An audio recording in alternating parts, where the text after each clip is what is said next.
Well, hey there, American Farmsteadhers. This is Jenny with the Homestead Family Farm. And Donna with Hazel Bell Farm.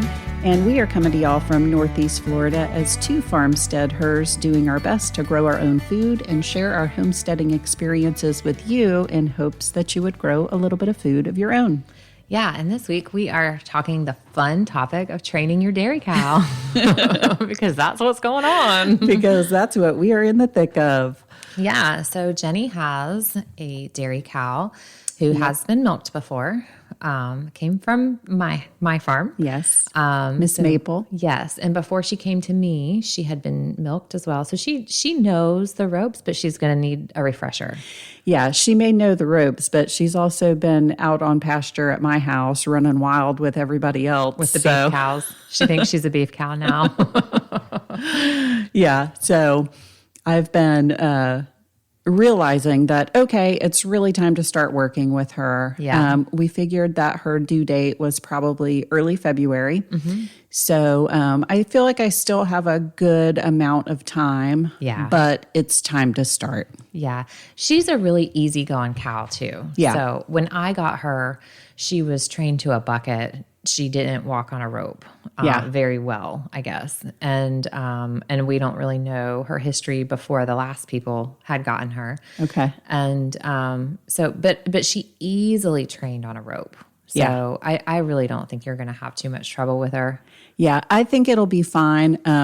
Especially yesterday, she's always kind of like wild. Like if we like open a gate and she's the first one to run out and she'll come out just jumping and kicking. And she definitely has a different personality than any of my beef cows. Mm-hmm. She's way spunkier than anybody else. Mm-hmm. But so yesterday I decided, I was at home by myself and I was like, it's time to sort cows. Because I'm there by myself. It's the perfect time to do it. Right. Good plan. Good plan. And so, I don't know, I feel like things come up like that. Like you have to like have the energy to go do something like that and like be in the mental space to go do something like that. Right. And it hit me yesterday. I was just in that mental space to do it. It's time. Mm-hmm. And so I put my boots on and went over there and I got, because I had 2 calves that I had to sort out that needed to be weaned. And so I got everybody in the catch pen, got the calves sorted out into a separate pen.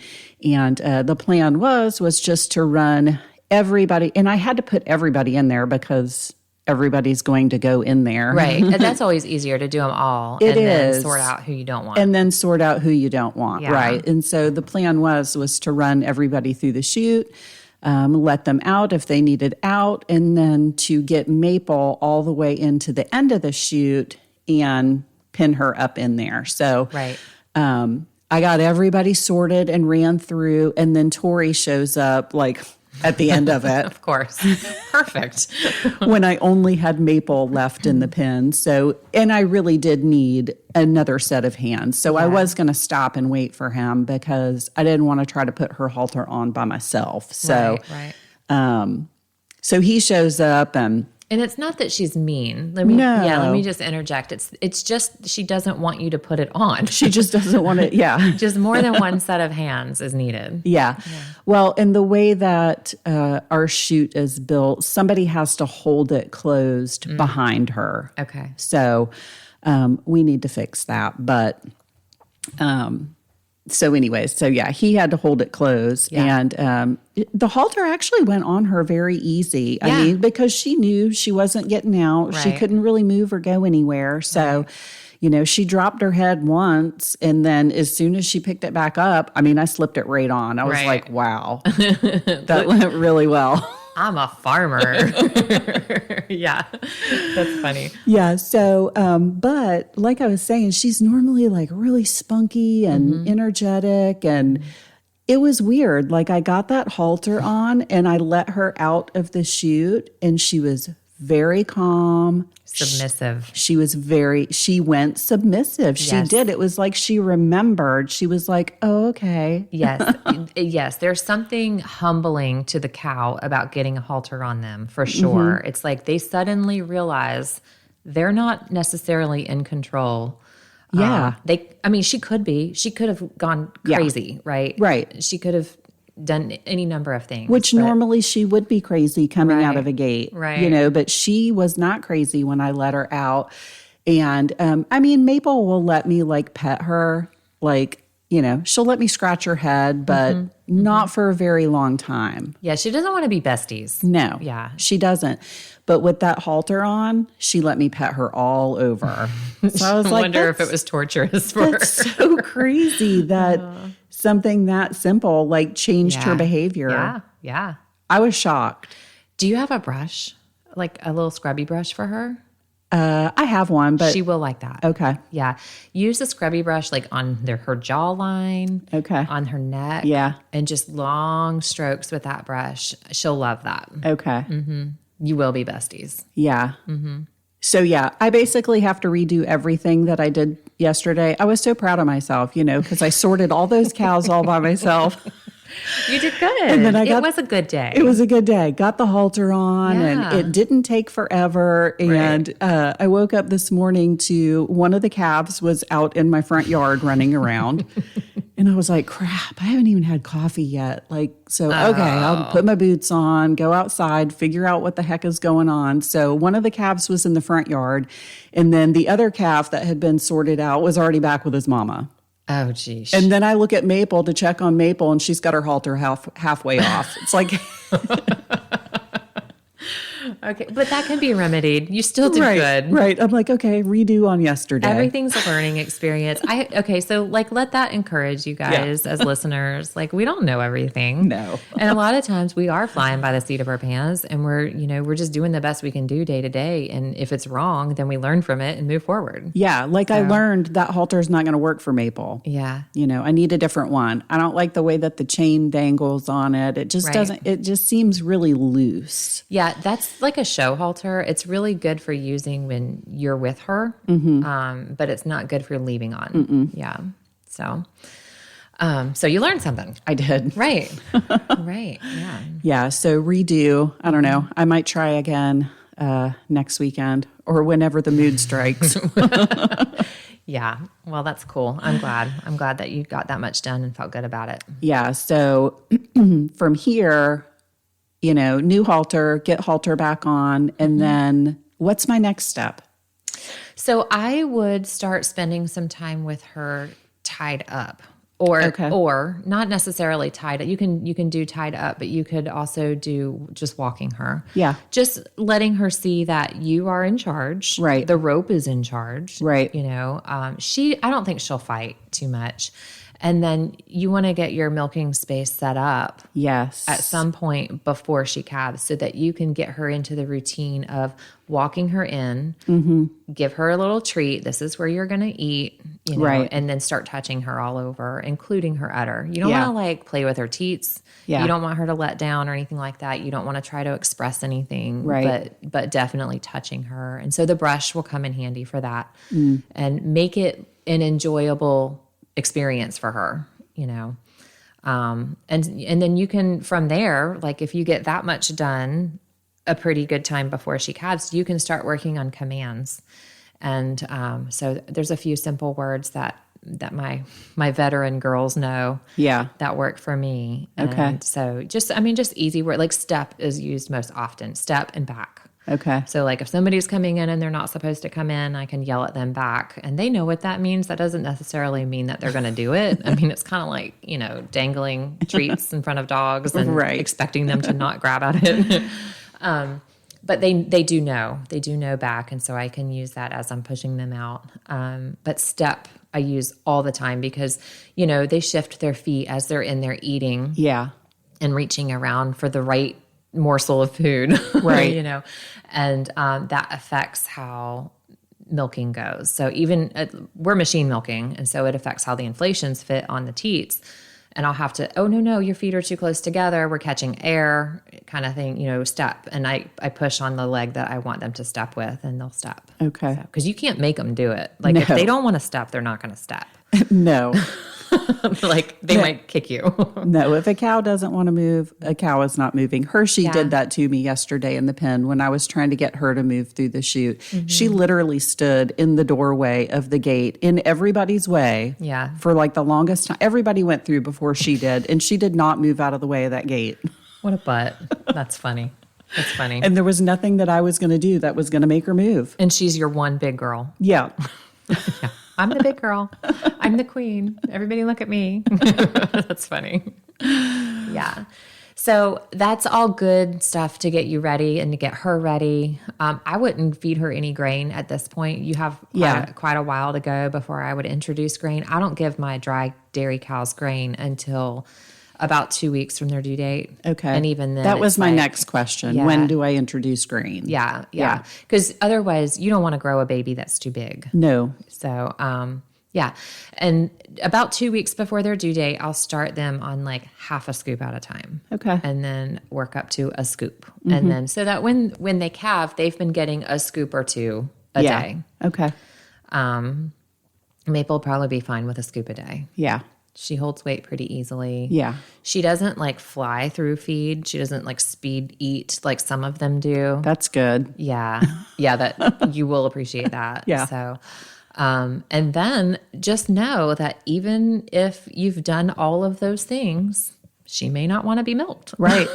Yeah. Hormones are tricky. And, yeah, so that's what I'm dealing with right now. Right. Yeah. So our Dolly calved early Saturday morning. It was like leading up to this. Did you stay up all night? I did. Exactly. I did. So I could tell it was coming like any time now. You know, I've been, of course, watching her like a helicopter cow mom.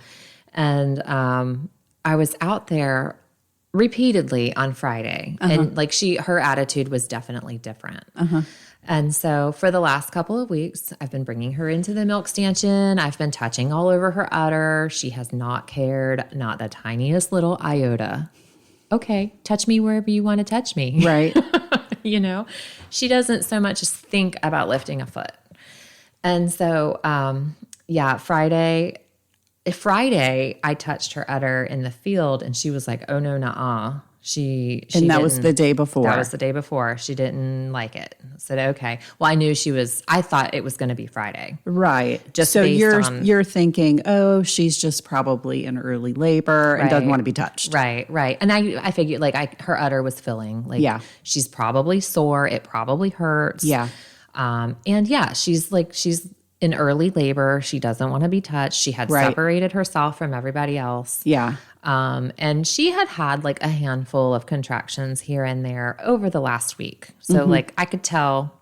Yeah. It was different. Yeah. You know? So I kept thinking like anytime now she's going to lay down and start pushing. It's going to happen, you know, all day Friday, all Friday night. Really for like the last 2 weeks. Yeah. Well, Friday, like I kept thinking, I don't want to miss it. It's going to be any time now. I don't want to go inside. Like it was that close. And her ligaments were just gone. And, you know, she was dripping milk and she was ready. So I kept going out all night long. And then I had about 2 hours that I slept, like really slept hard because I did wake up in that time and thought I need to go check on her. And I just couldn't. Right. I just went right back to sleep. Yeah. And then I woke up right before 5 in the morning. And I knew that time when I woke up, like I got dressed for the day. I flew outside. Right. And there was one little hoof sticking out. I was like, oh my gosh. Yeah. Well, of course, like I panicked because I don't know how long that hoof's been sticking out. I don't know if her water broke. I don't know what kind of timing to go with. It all turned out to be fine. She calved within about 20 minutes of that. Nice. I just was really hoping to get it on video. And I couldn't because I had to help her. So I was stressed. It was just a moment of trying to keep other cows away and making sure everything was good. You know, the calf was healthy and she was okay. And, right. It all turned out fine. But then we figured out that the calf has probably a selenium deficiency. Yeah. Which I changed up minerals this year. because the minerals that I like that are high quality are very expensive now. Yeah. And well, I'm gonna tell you, I won't do that again. I'm going back to those, and I'm just gonna top dress feed and not put it out free choice because it does cost so much. It's like $64 a bag now. Wow. And like in the heat of summer, my cows will just fly through that. Wow. Because they want it. So, anyways, we think selenium deficiency, and so there were some issues with that with the calf. Now she's like 48 hours old, and she's doing better, so that's good. But the mama cow, Dolly, who was so sweet, she's the sweetest girl, decided that she'd rather kick my teeth in than let me touch her. Right. So, yeah. So like later, as the calf was nursing, a few hours after she was born, like everything happened longer than we like because the calf had issues. She was finally trying to latch on. Well, at this point, mom is so engorged. She's having a hard time like grasping the teat. Yeah. Like it gets shorter with it, the fuller it gets. And so I was trying to help mama just express a little bit in the field. And as long as that calf was there, she didn't lift a foot. She was fine. So I'm like, okay. I ran in and grabbed one of my pails, one of my stainless steel milking pails, and milked out like a quart and a half in like 30 seconds. I was like, okay, that's probably good. That'll get her going. Wow. Yeah. And so I got like half of that into the calf just to know that she's getting colostrum, and beautiful golden colostrum. And she did fine for me doing that. But then I brought her in the evening for her first actual milking session, and she was not having it. She was not having it. So, dang. So but I thought back to, gosh, she didn't do that in the field. Right. When I was just hand milking. Maybe she just wants me to hand milk. I couldn't even wash her. Like I could not touch her udder at all. I couldn't go near her udder. So I realized she's fine with her calf doing it, but not me. So I walked all the way across the field and carried her calf all the way back in the dark through our sandy pasture with my boots that are like a size too big, and got back, and I just was like, right. It was so sad. And from there, like the milking sessions have definitely been a workout, and but each one gets a little bit better. So we had our fourth. Well, that's good. Yeah. Like it's not great. Like even the last one this morning was the fourth milking, and not perfect, not even what I would call good, but better. Like everyone is better. That's good. I mean, maybe she was just sore. And I think instinct, like just hormones. Yeah. And like this is for my calf, not for you. Not for you. Yeah. And and she's definitely sore. And then like today her milk really came in, and She's obviously sore. Like last night's milk, I saved some back in a jar just to see how it separates, because they can have blood in their milk when they calve. Yeah. And you won't necessarily see it until the cream separates. Yeah. And you'll get like a pink line under the cream line. And she did have that. So that's just a sign that there's broken capillaries with the swelling. And I mean, her udder is bigger than it's ever been. So I'm sure she hurts. I'm sure. So, yeah, she just, but this morning I was able to wash her. Okay. Yeah. Like last night I did a little bit, but this morning I was able to wash her. I was able to milk with, and strip her by hand. Right. Which before was like, I couldn't get near her. Yeah. She's going to break my arms. And then I was able to milk with 2 inflations at a time. So I always, when I'm starting them on the machine, I start them with 2 at a time instead of 4, so that it's just easier for me to manage with 2 hands. Yeah. And then if she kicks them off, I have clean ones I can use, kind of thing. But this milk is still like, we're not keeping it. We're not selling it. It's going to the chickens, to be honest. Right. So, yeah, it was good though. Like, and I brought her calf in to get started, and at some point her calf wandered off, and she didn't seem to mind too much that I was still there. Okay. Putting the inflations on and taking them off is the hardest part. Like it changed. If there's any, she senses, something's happening, she'll kick. But even the kicks today were not like trying to kill me kicks. Right. Where 2 days ago, she was trying to kill you. She was trying to kill me. Like she did not want anything to do with any of it. And so we use a kick bar to train them. And I've never had trouble using, well, I shouldn't say that. I had trouble using the kick bar on a beef cow that I needed to relieve pressure once. She tried to kick, and because of the way it restricted her movement, she fell over. Oh my gosh. Which is something to be aware of if you're using a kick bar. Okay. And she tried to fall on top of me, and her head was in the catch. So like it was dangerous for her. It was dangerous for me. Yeah. Yeah. It was a scary situation. So since then I've been very careful about how it goes on, how tight it goes on. And even then, like, hands up on her hips whenever we get started, just in case she decides to try to fall over.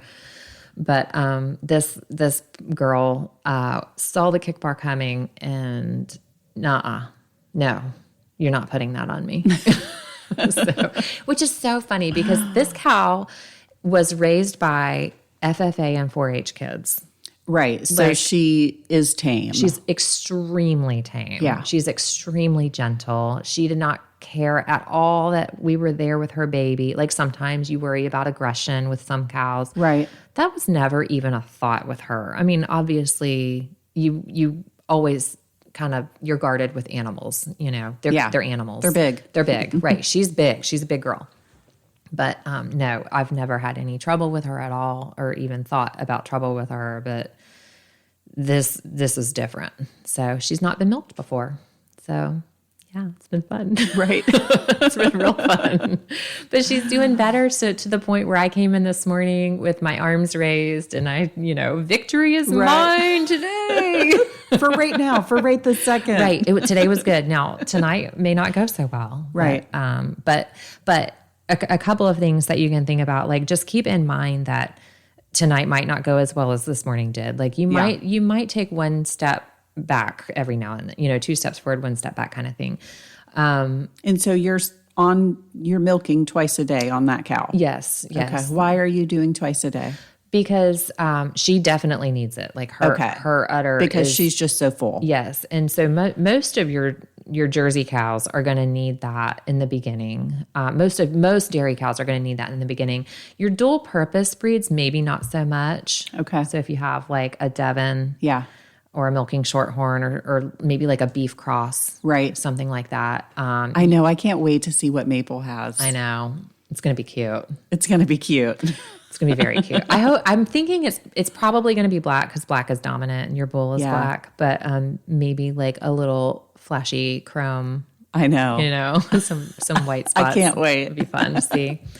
So most of your dairy cows are going to need to be milked out twice a day in the beginning. Okay. And now this is something that it can be up for debate. It depends on genetics. It depends on what their max capacity production is. Mm-hmm. And most of them are going to need a full milking out. Now, sometimes you can get away with just relieving pressure in the beginning, and that the theory behind that is that it helps set them up so that they're not producing more than you need. Gotcha. I don't do that, and it's not like I want to push my cows to produce more, but if they peak out not producing what they're capable of, they're going to decline faster. Okay. And for what we do here, we want to keep them in milk as long as we can. You want to keep them in milk, yeah. Right. So that's how we do it. We if they calve in the morning, we always milk like the next milking. It would be that evening. If they calve in the afternoon, it would be that evening. If they calve at night, we'll milk them in the morning. Okay. And I do like to get some colostrum in a calf by bottle if I'm not sure that she's getting enough, like this one did. But we don't always do that. It's just a case-by-case basis. Yeah.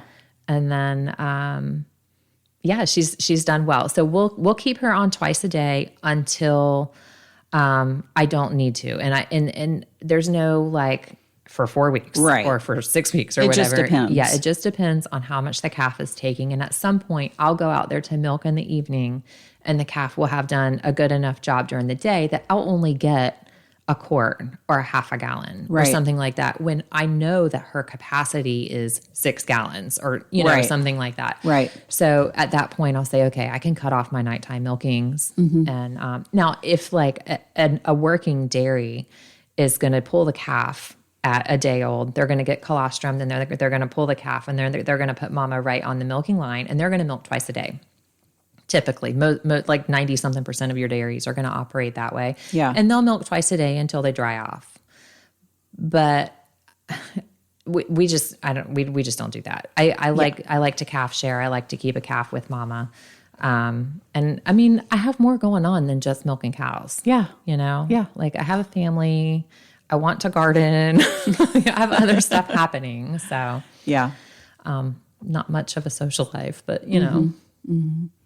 So let's talk basic milking supplies if you're hand milking. If you're hand milking, okay. You want a seamless stainless steel pail. Okay. And then a lid is nice, but you don't have to have a lid. Right. A lid is nice for before, like carrying it into the house so it doesn't slosh around or flies don't get in or whatever. Some people like to use cheesecloth, like with a rubber band over the top of the bucket to milk through. I've seen that. I think that's disgusting. Really? I'm sorry. Yes. Okay. Why do you think that's disgusting? Because cheesecloth, I don't like reusing cheesecloth. Like you can wash it all you want. I'm sorry. It's just, even when I make cheese, I don't like reusing cheesecloth. So Okay. I don't do that. That's just to me, it's common sense. If we were in a situation where, we had to do that, I would do it. I would use bleach. I would use sunlight, but it's just never the same. Mm-hmm. It's never the same. So no, we don't milk that way. We don't, I just milk into a pail and that works. So do people do that to keep like dirt and hay from getting in their bucket? Exactly. Okay. Exactly. And it works for that. It is good for that. But, it's not going to keep a cow's foot out of it. Like that can still happen. Right. And it does. Yeah. It does. Other things you're going to need are you're going to need a brush. So like a dollar store scrubby brush from their cleaning supplies. Okay. Makes the best brush. Okay. So that you can brush debris off her udder. Right. Any loose hairs, brush her legs, her belly, whatever. Some days it's grosser than others. Mm-hmm. And then you're going to need some kind of pre-milking wash and post-milking teat dip. Okay. And there's different things you can do. There's some like pre-made stuff. I like to use chlorhexidine for a pre-milking wash. Okay. And so I mix it you dilute it. You buy a concentrate, dilute it in a spray bottle is the way I like to use it. And then I use white washcloths to clean the udder. And how many washcloths do you go through for one cow? it depends on the cow. And probably the day. And it depends on the day. Yeah. If it's a rainy day, they're usually messier. Yeah. If it's a hot summer day and I'm milking at night, they're probably muddy because they've been in the ditch. Mm-hmm. Sometimes they just lay their udder right in a cow patty. Right. And that's always fun. So yeah, it really does depend on the day. But I can usually get away with like 3. 3 is usually when they're cleaned. Maybe I'll need a minimum. 4th. Yeah. And 3 is usually when they let down also. Gotcha. By the 3rd washcloth, they'll let down. Right. That reflex happens. 5. I usually take 5 out for each cow. Okay. Because I'd rather have too many and not have to run back to my milk room. Yeah. So.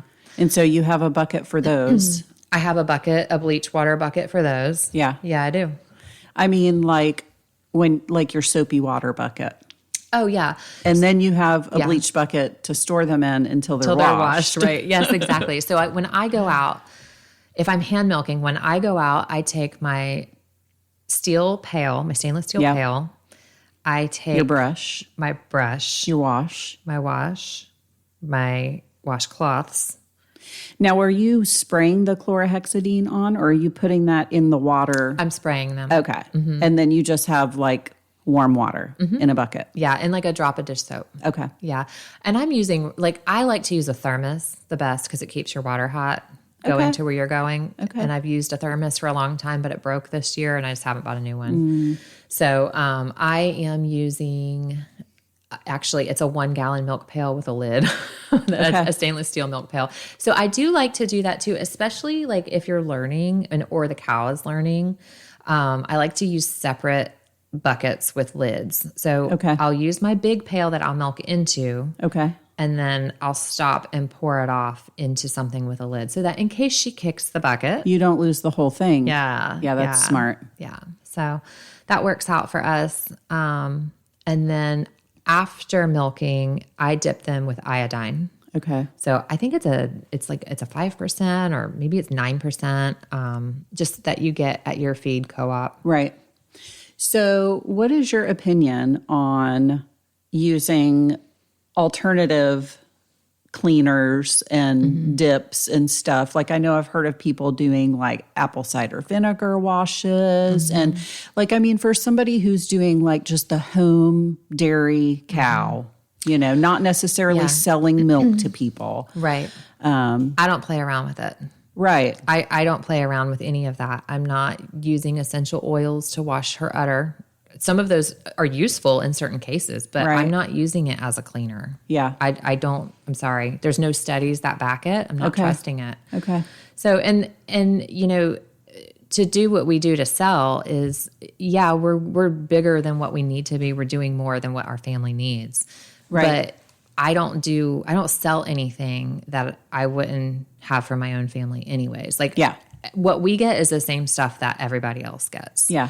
And so that's how I look at it. Like, I don't want to put something out there that's not our best. Yeah. You know, and when that has happened, you know, like when we had, I think her SEC count must have been high because this milk is turning a lot faster than it should be. And I ended up like refunding. I had 2 whole weeks of no income because I refunded everybody milk and then I gave free milk. Yeah. So, you know, I don't give anything out that's not what I would want my own family to have. Yeah.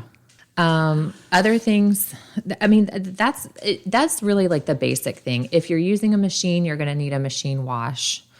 Like a sterilizer type, like the Sani tabs or whatever. Yeah. Stearamine dairy wash that uses acid. It's like an acid and a soap, but it doesn't suds kind of thing. Those are good. And then even if you're not using a machine, let me go back to if you're just hand milking for cleaning that stuff, you want to use a good antibacterial soap. Or I say or, but for me it's and. So I'll do that and then bleach. Is my favorite thing to use. I do use Stearamine though. Yeah. I don't even think I use bleach much at all anymore, except for like the washing rags. Right. So I mean, they probably need it. Yeah. Some of it's common sense stuff, you know, like bacteria breeds in water. You know, if you know basic biology stuff, you know foodborne illness stuff, like you're gonna be fine. Yeah. Like if you follow basic safe protocols, you're going to be fine. But cleaning the udder beforehand, you want to make sure that you strip. Yes. 5, there are studies on this. What's the right amount of squeezes? 5 seems to be the trick. So 5 squirts of each teat before you put your milk in the bucket. Yeah. And that also gives you a good, quick indication of like, does the milk look okay? Like there's more than just getting that milk out and getting her started. You're looking at the milk that comes out and making sure there's no clumps, making sure the color looks normal. And then it's also like if there's going to be bacteria that enters the teat canal, it's going to be in those first squirts. Right. So you're getting that out. Yeah. So today was good for us though, because I was able to strip. I was able to wash a little bit. Like I used 2 washcloths today. So yeah. Hopefully it'll just keep getting better and better. I think it will. It's just change. Like cows don't like change, you know. They really, especially these dairy cows, once you get them doing anything, they're into routine and they just need to know what's expected of them. So she doesn't know this is new. Like she's never had hands milking her. Right. She's never had a machine milking her. Right. So I think she'll get better. We do have another change coming up where she's going to move. say a little prayer for me that she'll be all right. Right. Yeah, I think it'll be fine. When does she go? We don't have a hard set time yet, but okay. Sometime this week. She's moving down to our local crop maze where she gets to teach people where milk comes from. And I'm going to milk for the people there, hopefully. We still have to build our setup down there. Hopefully from a non-kicking cow. Yeah, that's the plan. So you're building a stanchion for her down there. They don't have one already. No, we're building one down there. Okay. We were hoping. When are you doing that? Like, it has to be this week because they open this week. So end of the week. Yeah. You and Eric? Yeah, me and Eric. Okay. Yeah, which, I mean, it won't take that much to do. It's just a matter of getting the time to get down there and do it. I think we'll head down there this evening. Okay. So he's just, he's worked a lot and then been out of town. And then when we're able to, it's been storming. So yeah, it's been hard. Okay. But now here we are. We got a mama cow to milk and a cow. And right. It's time. Got to get the stanchion built. Yep. Yeah. So. Well, that's exciting. Hopefully that all goes well and is seamless. Yeah. Yeah, thank you. And hopefully you don't get kicked anymore. I hope not. I hope not. She's really good at it. She's really good at the kicking. It's been okay. Like, it's been a lot of a lot of prayer, a lot of just having patience, a lot of trying to stay calm in that.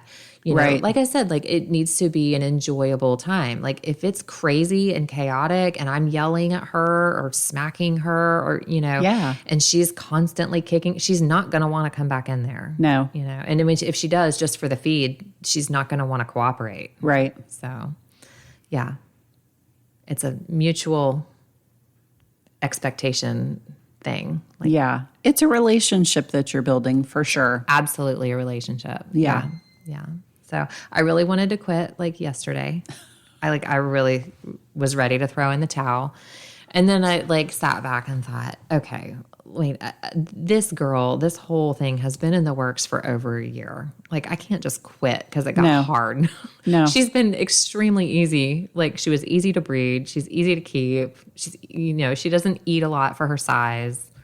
I can't quit the first time it gets hard. So my guess is that she'll be fine. Yeah. I mean, especially since she's so tame and so easy and so handled, and it's just something new. I have no doubt. I just don't know how long it's going to take. Yeah. Well, hopefully she'll get in gear for the crop maze. I hope so too. I hope there's no third grade field trip kids. You catch a cuss word from me. All right, sorry kids, don't mind Miss Donna. Yeah. Here's your earplugs. Go on now. So, I don't think it'll be that bad. I think she'll be good. Good. Yeah. So, any other training your milk cow questions? Not at the moment, but I'm going to have more. I'm sure they'll come up. Yeah. Yeah. I'm sure they'll come up. Yeah. So, I'm going to get that new halter and get that back on Maple and start trying to walk her. Sounds good. Yep. Sounds good. That's the plan. Treats are really good. Keep a pocket full of those cattle cubes. Yeah. Or what was it Maple liked? Vanilla wafers. Vanilla wafers? Yes. Seriously? Yes, I kept a box of them in my milk fridge. That is so funny. Mm-hmm.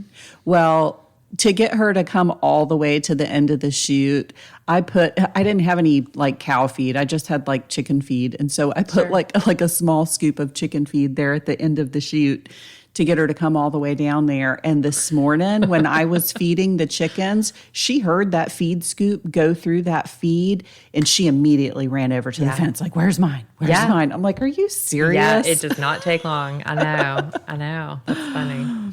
So, yeah. She'll be easy, I think. Yeah, I think she'll be fine. Yeah, and like I said, she's been hand milked and machine milked. Okay. So, yeah, I did both with her. She was only milked by hand with the people who had her before me. Okay. And they were brand new to milking. Okay. And they did okay. They just weren't ready. They weren't ready to have a milk cow in milk. They didn't know she was bred when they got her. Oh, okay. Yeah. And then she calved right away. Wow. So they needed to, we're not ready. We need to get rid of her. So, yeah. Dang. Mm-hmm. It's kind of a funny story, but... All right. Well, I guess we will be back next week to talk more farmsteady things, right? Yep. All right. Yep. Until then. Thanks, y'all. Bye. Bye.